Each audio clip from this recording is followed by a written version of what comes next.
সম্প্রতি বোতল কাণ্ডে পুরো দেশ তোলপাড়। তবে এই বোতল কাণ্ডের সূত্র ধরে আমরা যদি একটু পিছনের দিকে তাকাই তাহলে দেখব আওয়ামী লীগের কার্যক্রম নিষিদ্ধের দাবিতে যে কর্মসূচি হয়েছিল সেখানে জামাত নেতা গোলাম আজম এবং মতিউর রহমান নিজামীর পক্ষে যে স্লোগানগুলো দেওয়া হয়েছিল সেগুলো নিয়ে কিন্তু ব্যাপক আলোচনা এবং সমালোচনার জন্ম হয়েছে। এবং ঠিক তার পরপরই তথ্য উপদেষ্টা মাহফুজ আলম গেল রবিবার তিনি ফেসবুকে একটি পোস্ট দিয়েছেন এবং সেই পোস্টে তিনি মুক্তিযুদ্ধে গণহত্যার সহযোগীদের বিচারের দাবিতে বা তাদের ক্ষমা চাওয়ার বিষয়ে তিনি কিন্তু জোর দাবি জানিয়েছেন। দর্শক সবাইকে আমন্ত্রণ জানাচ্ছি দেশকাল নিউজে।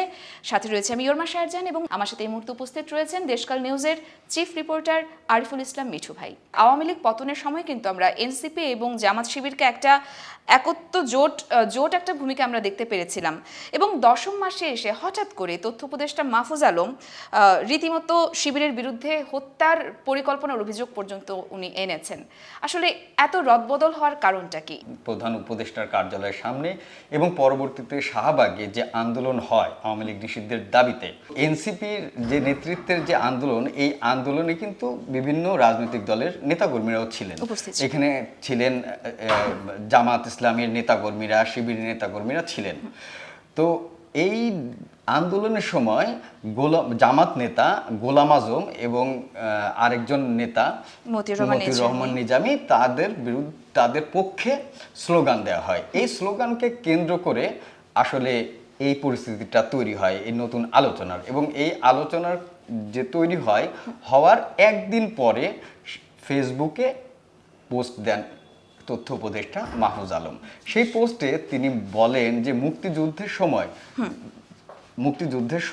যারা গণহত্যার যে সহযোগী তাদেরকে ক্ষমা চাওয়ার আহ্বান জানান এবং দাবি তোলেন। এই দাবিটা জোর দাবি তোলেন এবং পাকিস্তানপন্থী রাজনীতি যেন না করা হয় সেই ব্যাপারেও তিনি আহ্বান জানিয়েছেন। এরপর ফেসবুকে মাহফুজ আলমের কমেন্টে অসংখ্য কমেন্ট পড়ে এবং তাকে গালমন্দ করা হয়, নানা ধরনের। আমরা যদি তার দুই একটা নমুনা একটু দর্শকদেরকে দর্শকদের উদ্দেশ্যে একটা যদি আমি পড়ি, মানে তাকে যে হুমকি বা গালমন্দ সেটা হচ্ছে জেহাদি এহসান তার যে কমেন্ট, তার কমেন্টের প্রতি উত্তরে মাহফুজ আলম লিখেছে, খঞ্জর চালাবে জানে মাদ্রাসা ছাত্র, সাবেক শিবির, জঙ্গি, কোনো ট্যাগ বাদ থাকবে না, কিন্তু তবু আমি বলে যাব। তার মানে হচ্ছে যে এটা কিন্তু একটা মাত্র কমেন্টের প্রতি উত্তর। তার মানে এর আগে অনেকগুলো কমেন্ট আছে, অনেক প্রতি উত্তর তিনি দিয়েছেন। তো এইগুলোতে বোঝা যায় যে আসলে তিনি আক্রমণের শিকার হয়েছেন এবং তিনি উত্তর দিয়েছেন। তো এমনভাবে নানাভাবে তিনি আক্রমণের শিকার হন।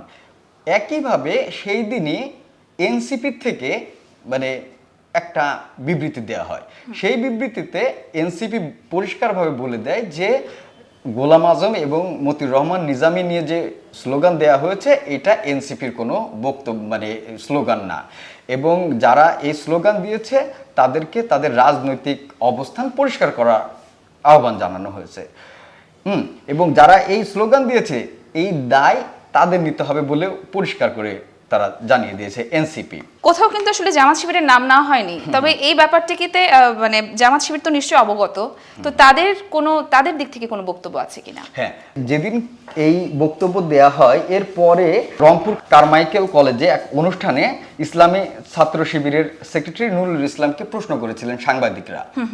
নুরুল ইসলাম বলেছেন যে উপদেষ্টা মাহফুজ আলম সংবিধান বিরোধী যে কাজটি করেছেন তাতে তিনি শপথের লঙ্ঘন করেছেন। কোনো রাগ বা বিভাজনের বশবর্তী হয়ে কাউকে হুমকি দেয়া বা কোনো বিষয়ে তার দায়িত্ব থাকাকালীন সময়ে এটা তার জন্য মানায় না। আমি নিজে জামাতের দুজন শীর্ষ স্থানীয় নেতার সঙ্গে কথা বলার চেষ্টা করেছি, কথা বলেছি।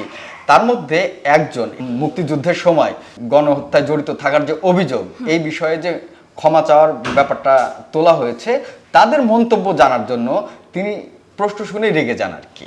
হ্যাঁ, পরে আরেকজন শীর্ষস্থানীয় নেতাকে জিজ্ঞাসা করলে উনি বলেন যে এই বিষয়ে তিনি কোনো মন্তব্য করবেন না। আমরা দেখতে পাচ্ছি যে বরাবরই আসলে তারা এড়িয়ে যাচ্ছেন এই বিষয়টি নিয়ে, বা সেটিকে আসলে ধামাচাপা দেওয়ার একটা চেষ্টা চলছে।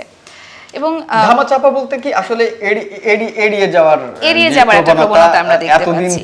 যে ছিল 71 থেকে যে এখন পর্যন্ত এরিয়া পর্যন্ত। ওটাতেই তারা আছে আর কি, এখনো আছে। এটা বোঝা যাচ্ছে। আমি একটু জানতে চাইবো যে আসলে হুট করে কেন এই টপিকটা এত আলোচিত হচ্ছে, হঠাৎ করে কেন আলোচনায় এলো? আচ্ছা, আলোচিত হলো আমার কাছে যেটা মনে হয় সেটা হচ্ছে যে দেখেন, যখন জুলাই অভ্যুত্থান হলো, জুলাই আন্দোলন হলো, তখন কিন্তু রাজনীতিতে যত রাজনৈতিক দল আছে বলা যায়, মানে আওয়ামী লীগ বাদে অন্যান্য সবাই কিন্তু বলা চলে যে এটার মধ্যে জড়িত ছিল বা তারা তাদের একটা স্বতঃস্ফূর্তভাবে অংশগ্রহণ আমরা অংশ- দেখতে পেরেছি অংশ সবসময়। নিয়েছে। তো এর মধ্যে ছাত্র শিবির ছিল, পরে এনসিপি হলো, তো তারা কিন্তু একই ছিল। যখন মুক্তিযুদ্ধে তাদের যে ভূমিকার প্রশ্নটা এলো, তখন বিভাজনের সৃষ্টি হচ্ছে মনে হচ্ছে, এবং এইটাই আমরা এখন পর্যন্ত দেখতে পেয়েছি যে এই প্রশ্ন বাদ যদি দেয়া যায় তাহলে তাদের সাথে মানে বাকি রাজনৈতিক যে মতাদর্শ রয়েছে মোটামুটি একই, মানে তাদেরকে আমরা দেখতে পাচ্ছি যে সেই সব ব্যাপারে হয়তো তারা সহমত জ্ঞাপন করছে। এবং আপনাকে আরো একবার অসংখ্য ধন্যবাদ। ধন্যবাদ আপনাকে। দর্শক সবাইকে অসংখ্য ধন্যবাদ আমাদের সাথে এতক্ষণ থাকবার জন্য। নিশ্চয়ই আমাদের পরবর্তী কোনো একটি এপিসোডে আবারও দেখা হয়ে যাবে। সে পর্যন্ত সকলে ভালো থাকুন, সুস্থ থাকুন, আর অবশ্যই দেশকাল নিউজের সাথে থাকুন।